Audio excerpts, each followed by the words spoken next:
Selamat pagi semuanya. Di sini kelompok 1 akan menjelaskan MongoDB, yang dimana MongoDB adalah suatu aplikasi NoSQL. Namun sebelumnya untuk secara detailnya, perkenalkan terlebih dahulu, nama saya Gracia Timothy Piga dengan NIM 2401010630. Saya Imadi Rejana Saputra, NIM 140 1010 610.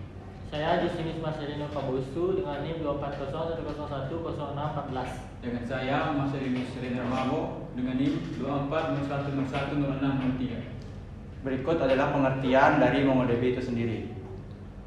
Saya akan menjelaskan tentang pengertian MongoDB. MongoDB itu adalah sistem manajemen open source yang bersifat dokumen. Beda dengan SQL pada umumnya yang menggunakan dokumen dan Excel. Nah, di sini ada dua gambar. Di sebelah kanannya ada SQL dan sebelah kirinya ada JSON. Kalau SQL itu dia sistemnya kayak Excel gitu, ibaratkan kalian tuh lagi bikin suatu aplikasi harian. Kalau SQL tuh kalian harus mempunyai tabel yang dimana kalian hari pertama itu makan, mandi, tidur. Sedangkan yang JSON dia tidak menggunakan tabel, dia bebas.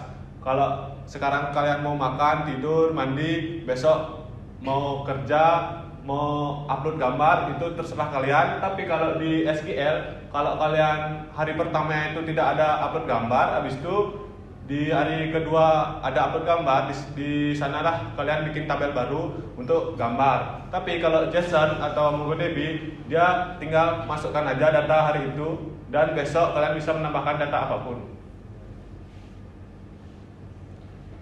Yang berikutnya itu di sini ada kelebihan MongoDB.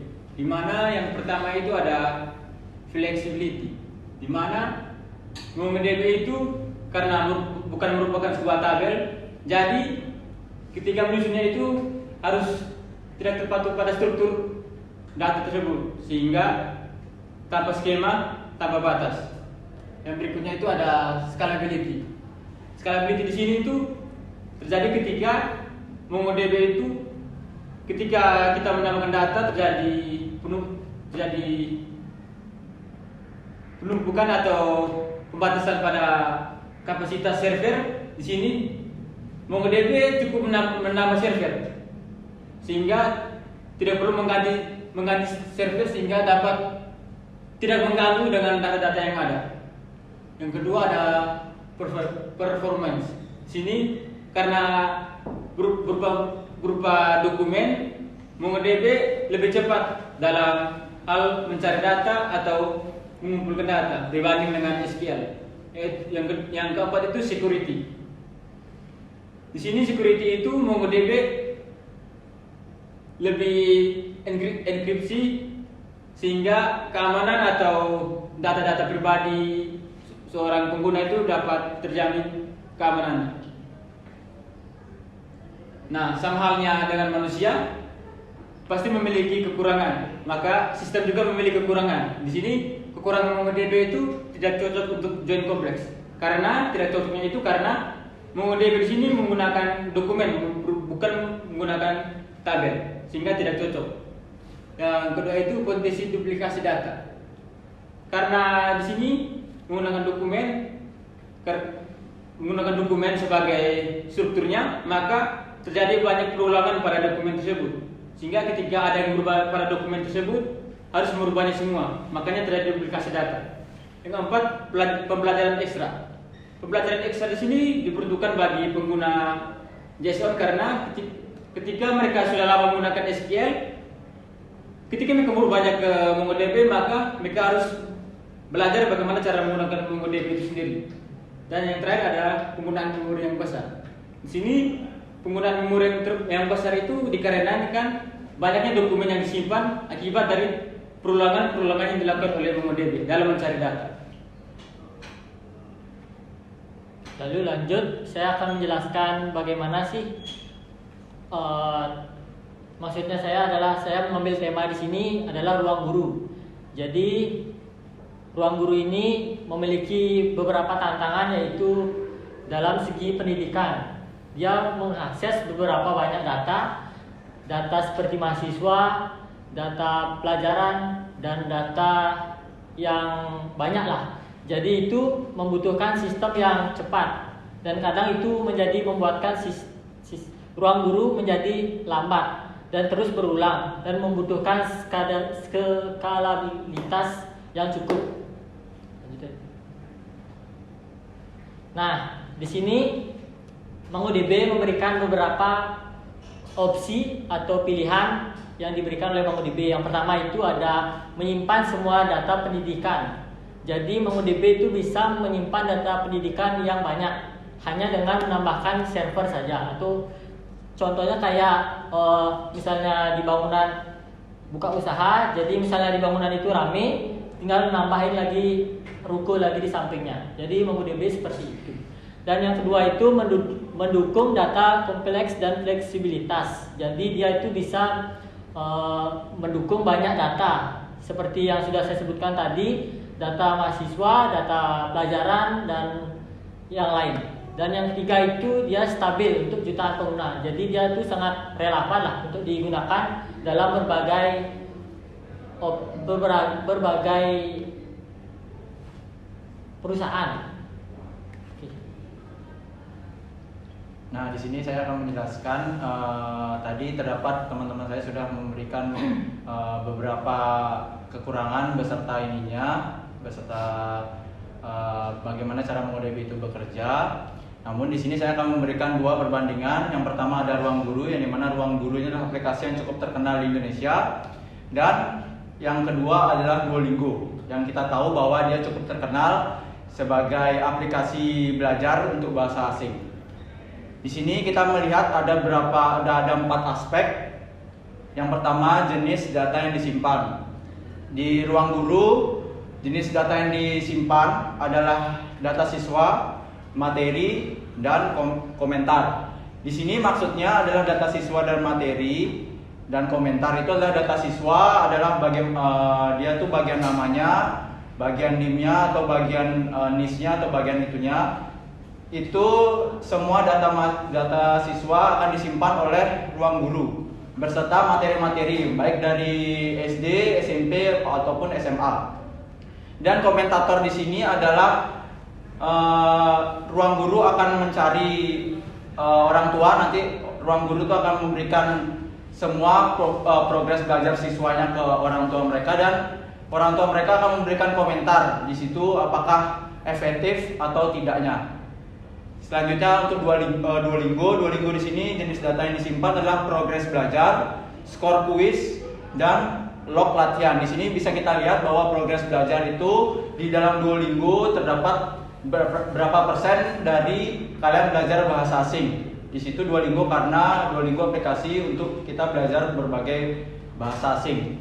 Selanjutnya ada skor kuis, di mana skor kuis ini adalah setiap materi yang sudah kita pelajari, di akhir dari materi itu nanti akan ada kuis-kuis yang akan diberikan oleh Duolingo itu sendiri. Selanjutnya ada log latihan. Di sini Duolingo akan memberikan bagian khusus untuk latihan, apakah siswa atau pengguna dari Duolingo itu apakah dia mengerti tentang pelajarannya atau tidak. Selanjutnya yang kedua ada fungsi CRM, Customer Management. Di sini kita lihat Ruang Guru dan Duolingo. Ruang Guru CRM pengguna pendidikan di Indonesia. Jadi CRM pengguna pendidikan di Indonesia ini dia melihat hanya melihat Ruang Guru ini hanya melihat di bagian Indonesia saja, belum berani keluar. Jadi CRM-nya ini maksudnya siswanya itu berasal dari Indonesia aja, baik SD, SMP ataupun SMA. Kalau sedangkan Duolingo adalah CRM global untuk pembelajar bahasa. Jadi kita tahu bahwa karena Duolingo itu adalah bersifat aplikasi internasional, jadi Duolingo itu memberikan banyak hak akses kepada seluruh siswa di seluruh dunia, baik dari Cina, India ataupun Indonesia itu sendiri. Selanjutnya aspek ketiga, tingkat dan pola penggunaan. Kita lihat Ruang Guru traffic tinggi saat ujian nasional. Di sini kita tahu fungsi dari MongoDB ini tadi sudah dijelaskan oleh teman saya, bukan fokus ke satu server untuk dikembangkan, melainkan dia menyebar datanya itu ke banyak server. Jadi itu memungkinkan bahwa traffic tinggi itu tidak bisa downkan aplikasi tersebut atau tidak bisa diakses aplikasi tersebut karena penggunaan aplikasi Ruang Guru itu secara bersamaan langsung. Itu tidak membuat aplikasi itu down. Sedangkan Duolingo traffic tinggi saat musim sekolah internasional. Nah, di sini kita tahu bahwa Duolingo ini 24/7 bisa diakses, trafficnya sangat tinggi, baik itu malam hari ataupun siang hari, karena mereka itu berbasis global, internasional. Jadi seluruh dunia bisa pakai aplikasi Duolingo itu. Sedangkan Ruang Guru hanya mencakup Indonesia saja. Selanjutnya yang keempat atau yang terakhir adalah pendekatan pembelajaran. Di sini kita lihat Ruang Guru kustomisasi berdasarkan kurikulum lokal. Nah, di sini kita lihat bahwa Ruang Guru ini melihat aspek di Indonesia saja kan. Jadi dia hanya mengambil kurikulum di Indonesia saja, seperti contoh kurikulum Merdeka, kurikulum K13 ataupun kurikulum lainnya. Sedangkan di Duolingo pembelajarannya berbasis AI atau adaptif berbasis AI. Di sini kita lihat bahwa Duolingo tidak memakai kurikulum di negara manapun. Jadi dia melihat apakah customer itu menyukai yang mana karena mereka menggunakan AI. Jadi mereka melihat apakah customer satu dia sukanya bahasa apa, itu dia bisa ditelusuri karena mereka menggunakan berbasis AI. Selanjutnya kesimpulan atau yang kita tahu ini kita di penghujung presentasi, yang dimana kesimpulan tersebut kita bagi jadi dua. MongoDB cocok untuk aplikasi skala besar. Yang pertama itu untuk aplikasi besar seperti Ruang Guru. Tadi yang sudah dijelaskan sama saya tadi bahwa MongoDB ini cocok untuk aplikasi besar atau dengan traffic yang tinggi di kondisi-kondisi tertentu, khususnya di Indonesia Ruang Guru tadi. Dan itu cocok menyimpan data mahasiswa, guru, dan materi. Tadi yang sudah dijelaskan oleh saya bahwa dia menyimpan menyimpan data siswa, baik itu nama ataupun sekolah di mana ataupun dia sedang di kelas berapa.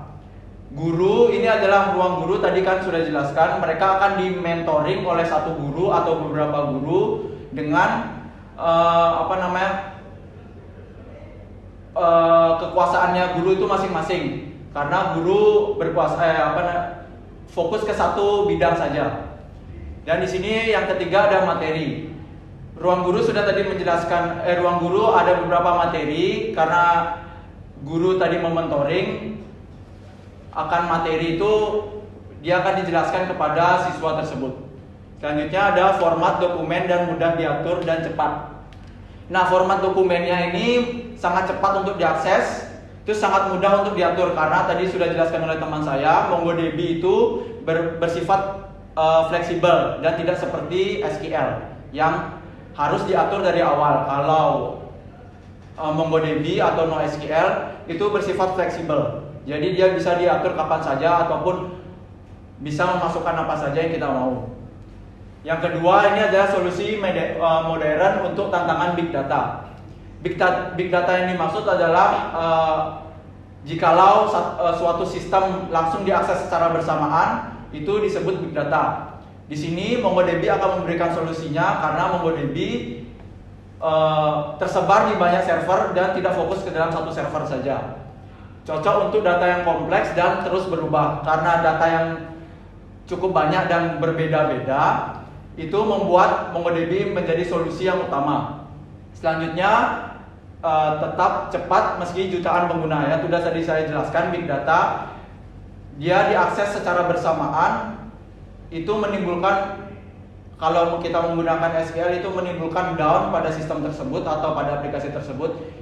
Kalau MongoDB, kita memakai MongoDB, diakses secara bersamaan itu tidak akan down karena dia tersebar di banyak server yang sudah tadi saya jelaskan.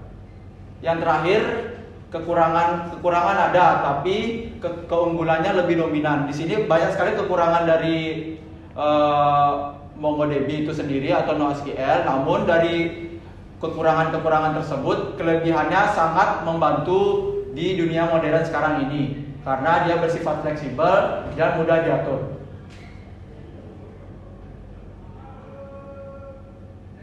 Baik, sekian presentasi yang bisa kami sampaikan dari kelompok 1 terkait dengan MongoDB. Mohon maaf jika ada kesalahan atau tingkah laku kami yang kurang mengenakan. Kami pamit undur diri, terima kasih.